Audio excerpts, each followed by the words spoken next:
Hello again, Knights fans, and welcome to the 5th edition of the 2016 FDU Knights Baseball Roundup. I'm Ty Mead here with head coach Gary Puccio. Coach, you're coming off a nice week. You won 4 out of 5 games, including a 4-game sweep of Lehigh over the weekend. Give me your overall thoughts on the team so far this week. Yeah, I thought we started to put things together. We won a couple of one-run games, which is always beneficial. That games where every play is crucial. We made the plays, made the pitches. Obviously got a couple of key hits late in the game, so those are always good signs. I'm very happy with where we're at, and now we're starting conference play, and obviously now it counts. Let's look at Saturday here, a doubleheader against Lehigh. First game, 10-6 victory. The second game, 7-0. Really the story of the weekend, but more specifically on Saturday, the story, John Giakas showing off some power, your first baseman, coming through in the clutch. And then in the second game, a great pitching performance out of the freshman, Chris Kachmar. What did you see out of those two guys? Yeah, I got to say, I mean, John had one heck of a weekend. He had 4 home runs, I believe, in the 4 games. He's only had 2 home runs in his career up till now, so that was pretty impressive. But they're seniors, and I always say when they're seniors, they're a little bit stronger, a little more experienced, a little bit better. I know one of the home runs he hit was on a hanging curve that he was sitting there, saw it, and just teed off on it, which was great. And that's something that they wouldn't do as a freshman. They're probably taking that pitch when they're younger. So, yeah, he had a terrific weekend. And, Corey Zeller also pitched that game. I think he gave up only 1 earned run, pitched very well.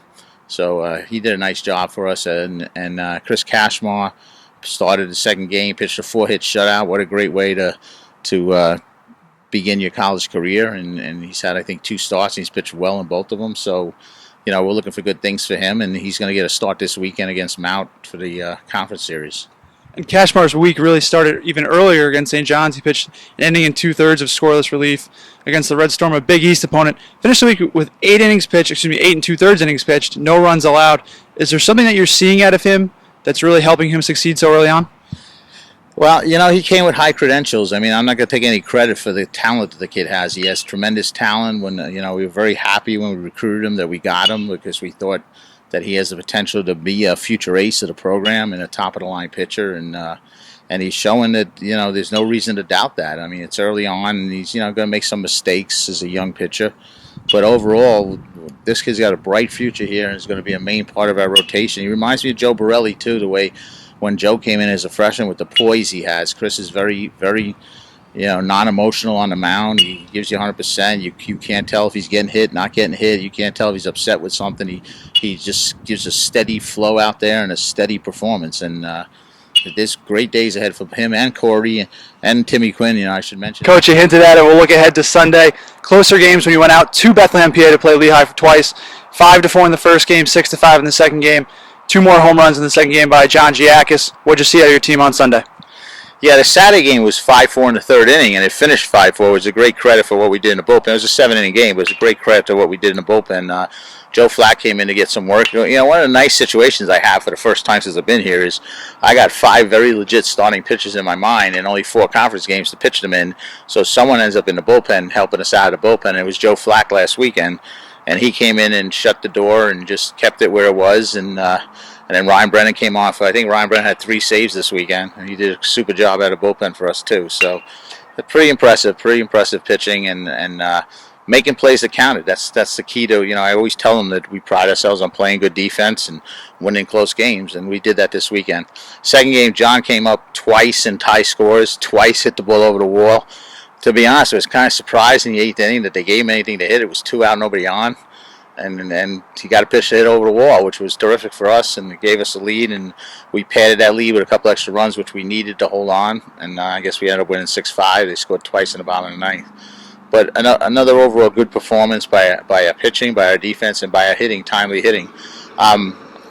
Here's something new for FDU, and especially since I've been here. If you look up the NCAA stats right now, we are currently the #1 stolen base team in the nation. We have more stolen bases per game than any team in the country. So that's definitely something different for us, and Coach McKay has to get a lot of credit for that. As we look ahead here to Mount St. Mary's, Monday the weekly awards came out from the Northeast Conference. John Giakas hit over 400, 4 home runs, 8 RBIs, his usual excellent defense at first base, and Chris Kachmar rewarded with the NEC Rookie of the Week honors for his great performances on the mound. What can you say about those two guys? Yeah, I mean, like I said, John's blossomed. I mean, he came here as a catcher, and we transferred him into a first baseman his sophomore year, and he's just gotten better and better at first base, where he is a good, above average first baseman, and I couldn't say that about him when he first started playing there. The kid has worked on it. He's become absolutely terrific at scoops and just really solid defensively for us. And one of the things, I moved John back to the cleanup spot, I think the second or third game of the season, because John's a contact guy. He always gets the ball in play. So when you got runners in scoring position, John's going to put the ball into play somewhere. I think last year he was 92nd hardest kid to strike out in the nation. So we know what we're getting with John. He's very consistent, and he's very solid. He's a team player. He'll do what it takes to help us win, and very happy to see him 4 home runs and get player of the week. It's well-deserved for him. As far as Chris goes, like you said, he pitched against St. John's. When you come in against St. John's, face 5 batters and get them all out, obviously you're doing something right. So, that was just, I guess, a prelude to what he was going to do over the weekend, shutting out Lehigh. So, like I said, the kid's got a great future ahead of himself, and we're very happy to have him here. Now, you did have one setback during the week, a Tuesday afternoon game here against CAA member Hofstra. What did you see in that game? Yeah, I guess the final was 4-1, and we misplayed a fly ball that cost us 2 runs. I don't know how you describe those kind of games, but it's still. We open conference play this weekend. Hofstra doesn't. He played his regular starting lineup. I played 3-4 guys who hadn't gotten a lot of at-bats because it was really the last opportunity I would have to get them some at-bats before the conference started. And I wanted to make sure everyone went into the conference sharp. Same thing, the fact that we played 4 games over the weekend and have conference play, none of the main 5 pitchers through. They all had the day off, and we threw basically a lot of the young freshmen, and they did very well for themselves. They gave up, I think PJ gave up the runs, and 2 of them were unearned. So other than that, the freshman pitchers came in and did a real nice job.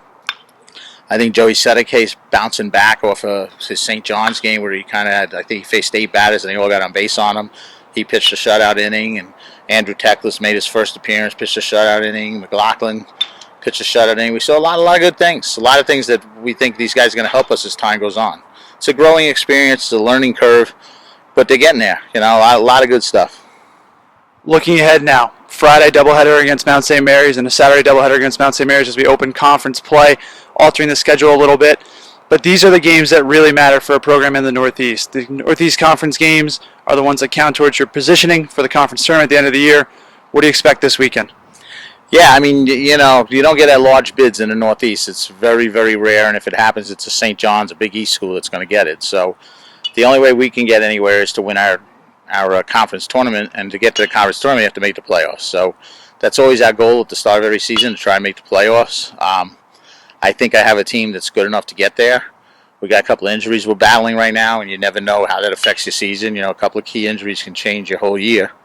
But hopefully we got enough depth and enough success in the past that we're going to make a pretty good showing for ourselves this year. That's kind of our hope. It's kind of our goal.